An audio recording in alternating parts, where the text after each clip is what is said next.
जी, नमस्कार।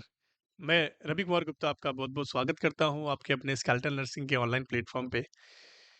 तो सभी लोग आई होप कि आप सभी लोग अच्छे होंगे, अपने-अपने घरों पे अच्छी-अच्छी तैयारियाँ कर रहे होंगे अपने ड्रीम जॉब को पाने के लिए, एम्स को पाने के लिए। बहुत सारे लोगों का कुछ अलग-अलग सपना होता है, कोई सीएचओ में जाना चाहता है, कोई एम्स में जाना चाहता है, कोई डीएसएसबी में जाना चाहता है। हाँ, कोई ईएसआईसी में जाना चाहता है। बहुत सारी चीज़ें हैं आपको अलग-अलग पैटर्न पे अलग-अलग लोग देखने को मिलेंगे कि कोई चाहता है कि मुझे एम्स में नौकरी करनी है, मुझे मेरे घर के पास रहना है, मुझे सीएचओ ही बनना है। तो बहुत सारी चीज़ों अपनी-अपनी कैपेबिलिटी के हिसाब से वो सारी चीज़ों को अपने हिसाब से देख लेते हैं। तो सबसे पहली जो मैं बात करता हूँ कि सर एम्स के अंदर कि हर कोई जो बच्चा जो 100% में से 100 लोग की मैं अगर बात करता हूँ तो 90% लोग जाते हैं 99% और 90% लोग चाहते हैं कि मुझे एम्स में सिलेक्शन मिल जाए। चाहते हैं, नहीं चाहते? कि सर बिल्कुल चाहते हैं।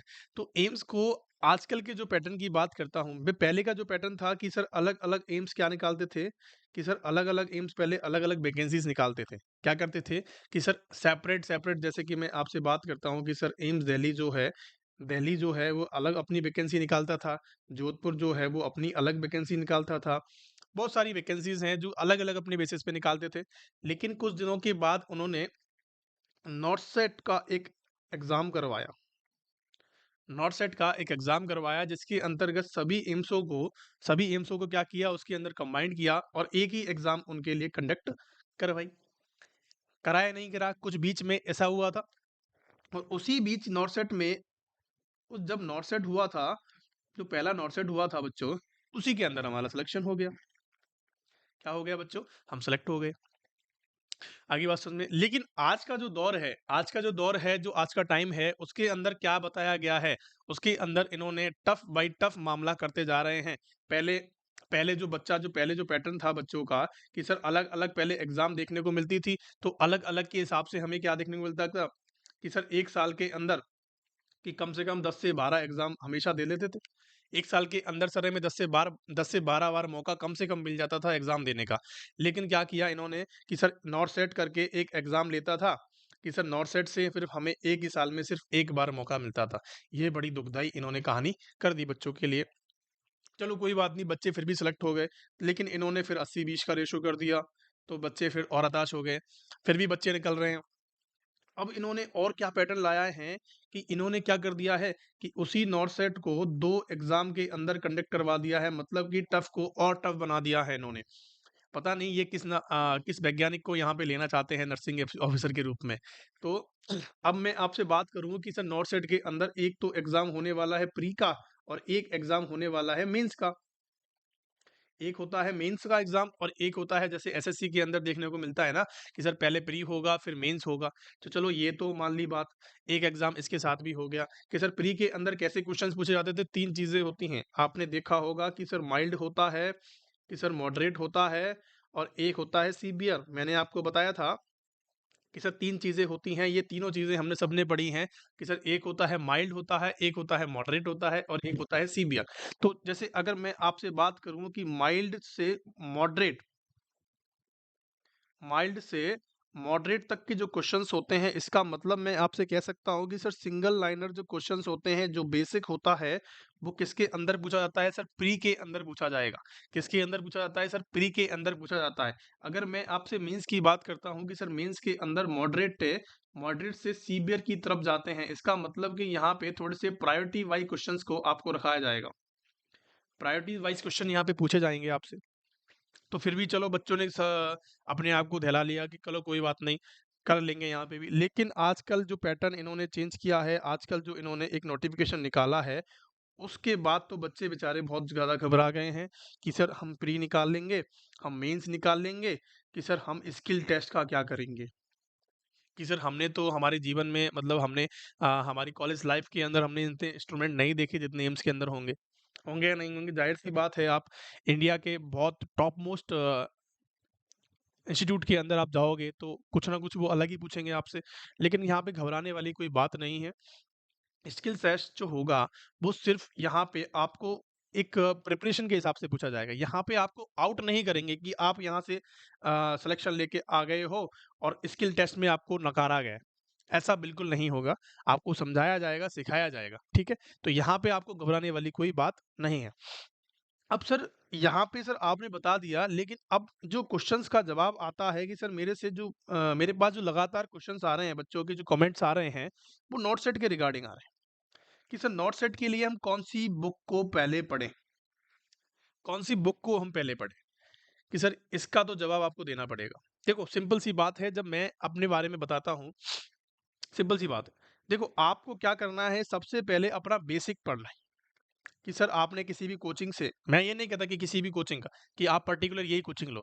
मैं कहता हूँ कि किसी भी कोचिंग से आपने एडमिशन लिया है, आपने वहाँ से पढ़ाई करी है, उससे आप क्या पढ़ो, अपना बेस तैयार करो। एक बेसिक आपका अगर तैयार हो गया, बेस तैयार हो गया, तो आपको क्रिटिकल चीज़ों की तरफ जाना चाहिए। अगर आपने पहले ही क्रिटिकल चीज़ें पढ़ ली या टफ चीज़ें पढ़ ली, आपने अगर पहले ही टफ चीज़ें पढ़ ली, तो आपका जो मन है, आपका जो दिमाग है, वो एकदम सप्रेस हो जाएगा। लेकिन आपको क्या करना है, सबसे पहले बेस को तैयार करना है, और जो बेस देती है वो पीआर यादव देती है बच्चों।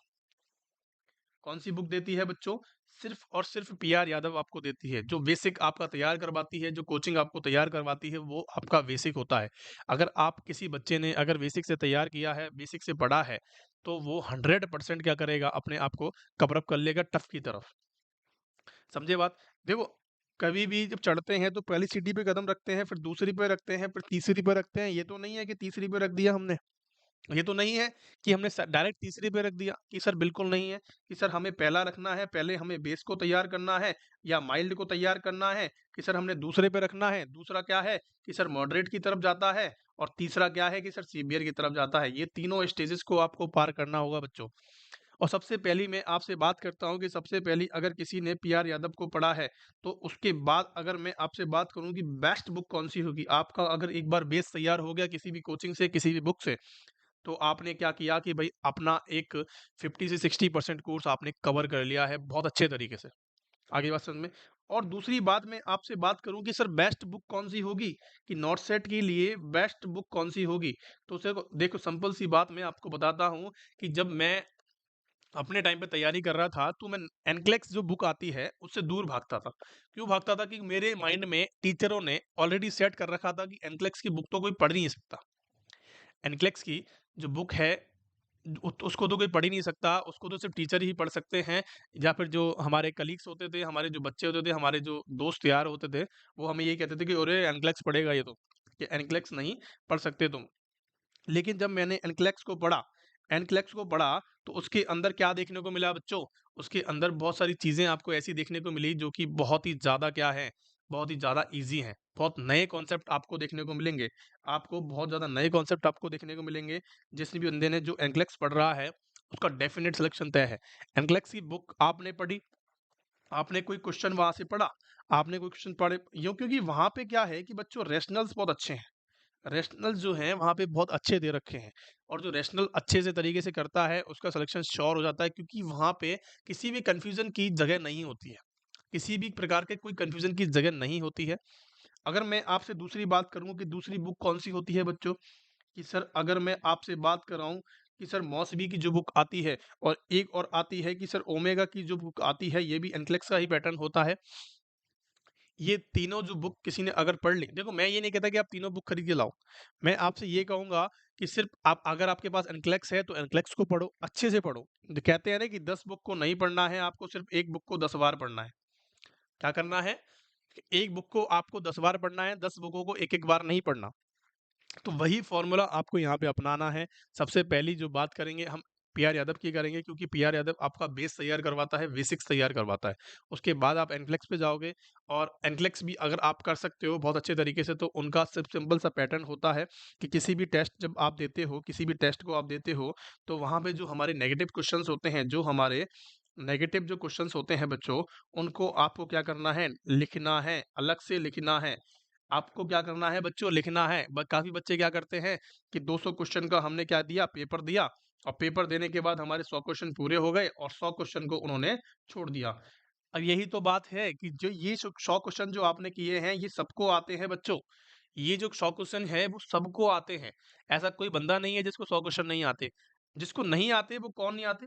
कि ये 100 क्वेश्चंस नहीं आते। अब इन्हीं क्वेश्चंस को आपको तय करना है, इसी यही क्वेश्चंस आपको आगे लेके जाते हैं, सिलेक्शन की तरफ लेके जाते हैं। जब आपको सिलेक्शन की तरफ लेके जाते हैं, तो उन्हीं क्वेश्चंस को आपको क्या करना है कि 100 क्वेश्चन का हमने देखा है कि उनका रैशनल को हमें देखना है, कि उनके रैशनल्स को हमें देखना है, उनके जो बार-बार टॉपिक्स पूछे गए हैं कि एक सपोज़ दैट मैं आपसे बात करता हूँ कि लंबर पंक्चर की हम बात करते हैं कि यहाँ से डेफिनिट क्वेश्चंस आपको देखने को मिलता है। तो ये इसी टॉपिक को जैसे आपने बहुत टाइम से आप पढ़ रहे हो, बहुत टाइम से आपने क्वेश्चन आंसर्स को देखा है, तो ज़्यादा से ज़्यादा जो क्वेश्चंस बनते हैं, उन्हीं टॉपिकों को आप बार-बार रिवाइज़ करें। क्योंकि वहीं से आपको क्या मिलेगी कि वहाँ से आपको सक्सेस मिलने की बहुत ज़्यादा चांसेस होते हैं। सिंपल सी बात है कि आपको टीचर नहीं बनना है, आपको टीचर नहीं बनना है, आपको सिर्फ़ अपनी ड्रीम जॉब लेनी है। आपको सिर्फ़ क्या करनी है, अपनी जॉब लेनी है, अपनी एग्ज़ाम फाइट करनी है। किसी भी चीज़ को इतनी डीप में जाके ना पढ़ें, ताकि आपको क्या हो जाए, कन्फ्यूज़न हो जाए। जिससे आपको क्या हो जाए, कन्फ्यूज़न हो जाए। तो किसी भी चीज़ को आपको क्या नहीं करना है, एकदम डीप जाके नहीं पढ़ना है। सुपरफिशियली अपने माइंड से पढ़ो। किसी भी चीज़ का मतलब आपको जानने की ज़रूरत नहीं होती है। अगर किसी चीज़ को आपको ज़्यादा अंदर तक जाओगे, तो एमबीबीएस के अंदर चले जाओगे। तो आपको वहाँ तक नहीं जाना है। मैं आपसे कहता हूँ कि सिर्फ़ आपको क्या करो, सबसे पहले आप पीआर यादव को पढ़ो। आपने अपने नोट्स के साथ पढ़ो, कि नोट्स के साथ पढ़ लिया, फिर उसके बाद आप एनक्लेक्स की बुक लेके आओ। एनक्लेक्स जो आरएन मार्केट में मिलती है, उसको आप लेके आओ। उसके बाद आप इसका ही मल्टीपल टाइम रिवीजन करो। एनक्लेक्स की बुक है तो आपके पास, अगर नहीं है तो आप मॉसबी ले आओ। मॉसबी की भी बुक अच्छी आती है। मौसवी की जो बुक होती है उसके अंदर भी बहुत अच्छे-अच्छे क्वेश्चंस दे रखे हैं, और घबराने की कोई ज़रूरत नहीं है। मैं एनक्लेक्स बेस्ड और मौसमी बेस्ड सारे क्वेश्चंस को यहाँ पे डिटेल में करवाने वाले हैं। आपके यूट्यूब चैनल पे स्केलेटन नर्सिंग आपके लिए बहुत कुछ लेके आएगा। आप बने रहिए मेरे साथ और पढ़ते रहिए। अपने-अपने बेस्ट ऑफ लक सभी को अपने एग्ज़ाम्स के लिए। आगामी जो एग्ज़ाम्स हैं, और एग्ज़ाम्स की टेंशन मत लीजिएगा, इस साल बहुत सारी वैकेंसीज़ आने वाली है। मैं आपको बताऊँगा वैकेंसीज़ के बारे में भी अपडेट दूँगा कि कौन-कौन सी वैकेंसीज़ आपको इस साल देखने को मिलती हैं। ठीक है? तो थैंक यू सो मच। पढ़ते रहें और बढ़ते रहें।